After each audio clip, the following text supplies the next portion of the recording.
Selamat siang Ibu Puja dan Pak Hasan dan Bu Halimah. Terima kasih sudah meluangkan waktu untuk hadir di mediasi ini. Perkenalkan, saya Nurhaliza Febrianti, SHMH, selaku mediator yang akan memandu proses ini. Tujuan kita hari ini adalah untuk mencari solusi terbaik yang bisa diterima oleh semua pihak dalam pembagian warisan almarhum Pak Pejo. Apakah semua pihak setuju untuk mengikuti proses mediasi ini dengan baik dan terbuka? Setuju. Setuju, Ibu. Baik, sebelum mediasi ini dilanjutkan, boleh dari pihak penggugat dan tergugat untuk memperkenalkan diri masing-masing. Dari penggugat dulu. Baik, perkenalkan Ibu. Sebelumnya nama saya Ibu Puja. Saya selaku pihak tergugat dalam mediasi kali ini. Saya di sini selaku anak dari Bapak Bejo. Baik, selanjutnya.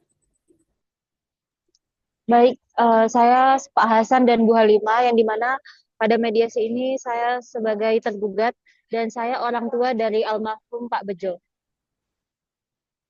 Baik, terima kasih. Sebelumnya, izinkan saya untuk membacakan eh, peraturan dalam mediasi ini yang berada di dalam pengadilan diatur oleh Peraturan Mahkamah Agung atau Perma nomor 2 tahun 2003 yang mewajibkan ditempuhnya proses mediasi sebelum pemeriksaan pokok perkara perdata dengan mediator terdiri dari hakim-hakim pengadilan negeri tersebut yang tidak menangani perkaranya.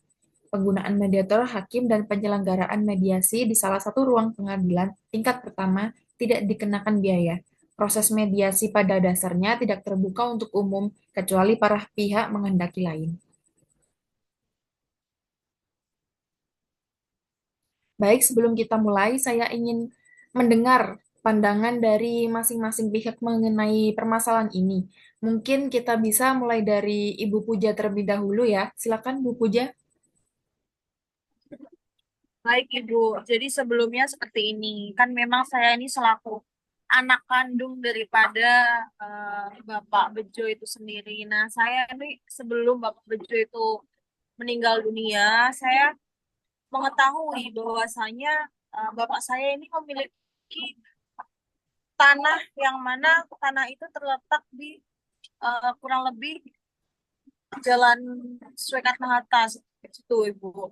Nah, namun dalam hal apa ya transparansi terkait dengan harta yang diberitahukan kepada kami atau saya selaku anak dari Bapak Bejo itu hanya satu rumah dan satu mobil. Sedangkan yang saya tahu Bapak Bejo ini memiliki harta lain selain itu gitu loh Ibu. Nah, untuk pembayaran apa ya pendidikan saya pun selama saya menjalani pendidikan S1 selama 4 tahun ini juga sama sekali tidak dibiayai oleh bapak saya.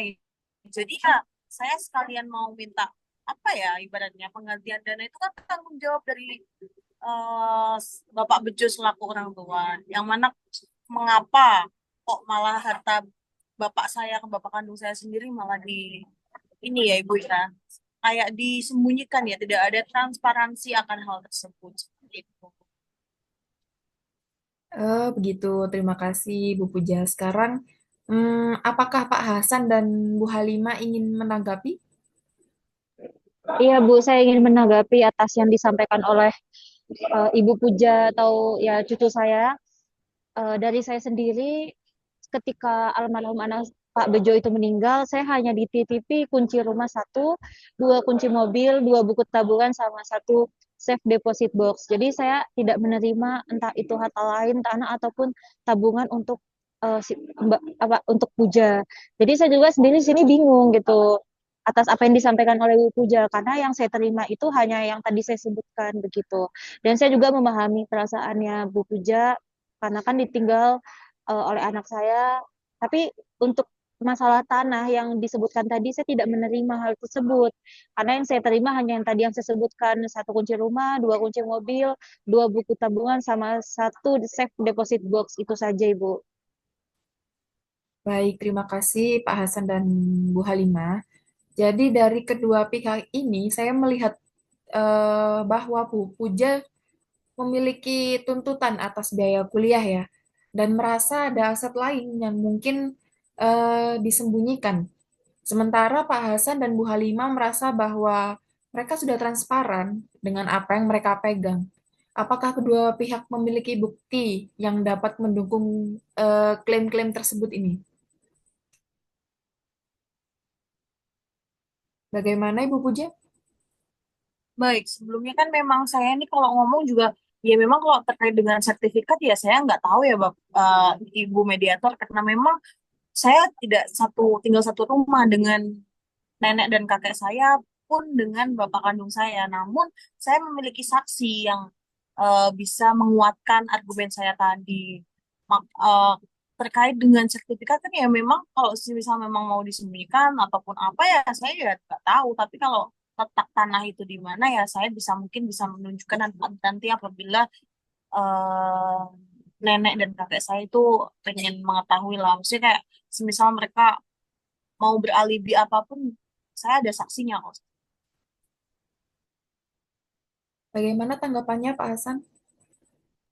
Ya, tanggapan saya sih, saya tetap pada pendirian saya ya. Saya juga nggak tahu kalau ada harta terkait tanah. Yang saya terima karena di awal itu cuman yang saya sebutkan tadi. Kalau untuk buktinya sampai sekarang masih ada kok mobil dan juga tabungan dan juga safe deposit boxnya masih ada. Cuman untuk tanah itu saya tidak tahu dan tidak ada sertifikat yang saya pegang juga begitu. Sebelumnya Baik, saya mau menambahkan ya Ibu, ya, eh, kakek dan nenek saya ini dari dulu terkait dengan harta nih tidak transparan dengan anak. Ibaratnya saya kan cucunya ya, anak kandungnya. Kalau semisal mereka nih memang orang yang eh, ibaratnya bertanggung jawab lah, tahu kalau cucunya ini sedang menjalankan kuliah S1, mungkin bisa ada biaya apa ya, tanggung jawab seorang kakek, nenek atau bapak lah ibaratnya. Tapi di sini mereka tidak ada, yang mana hal ini juga patut untuk dicurigai seperti itu. Ya, mungkin saya izin menambahkan mediator. Kan ya. saya juga kan sudah tua dan juga saya nggak tahu, misalnya nggak ada perjanjian juga untuk saya membiayai cucu saya, Puja. Jadi ya tidak ada perjanjian tertulis. Saya kan juga nggak tahu kayak gitu-gitu. Jadi kayak menurut saya yang saya lakukan tuh benar dan Puja juga nggak pernah langsung datang ke rumah dengan itikat baik untuk meminta gitu dibiayai gitu. Jadi saya nggak tahu Ibu. Ya, baik, mengingat situasi ini ya, tampaknya masing-masing dari pihak ini masih memerlukan, sepertinya ya, masih memerlukan waktu untuk mengumpulkan bukti-bukti, atau setidaknya ini mempertimbangkanlah beberapa alternatif solusi.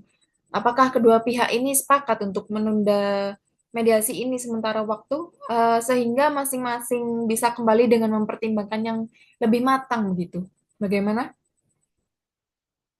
Kalau saya, solusi dari saya, dari pihak penggugat ini mungkin seperti ini, Ibu. Kita adakan nanti terkait dengan pertemuan adanya penggugat, tergugat, dan saksi itu sendiri. Nanti mungkin bisa kita eh, biar lebih tahu lah ya, itu memang benar tanah itu milik Bapak Bejo atau bukan, seperti itu. Biar sama-sama enak lah di sini. Baik. Dari Pak Hasan bagaimana? Oh, saya juga ya bolehlah kita ketemu secara internal untuk memperbaiki keadaan ini dengan saksi dan juga bukti. Siapa tahu kan nanti kita bisa menemukan solusi. Jadi saya setuju aja. Baiklah. Dengan ini mediasi kita hari ini resmi ditunda ya, Ibu Bapak. Tim kami akan menghubungi Bapak dan Ibu untuk penjadwalan ulang. Saya harap pertemuan berikutnya bisa membawa solusi yang lebih baik untuk semua pihak. Dan ya, mungkin terima kasih atas kerjasama semua pihak hari ini. Terima kasih untuk Pak Hasan dan Ibu Halimah serta Ibu Puja. Dari sini mediasi saya tunda. Ya, terima kasih mediator. Terima kasih, Bu Mediator. Ya, terima kasih.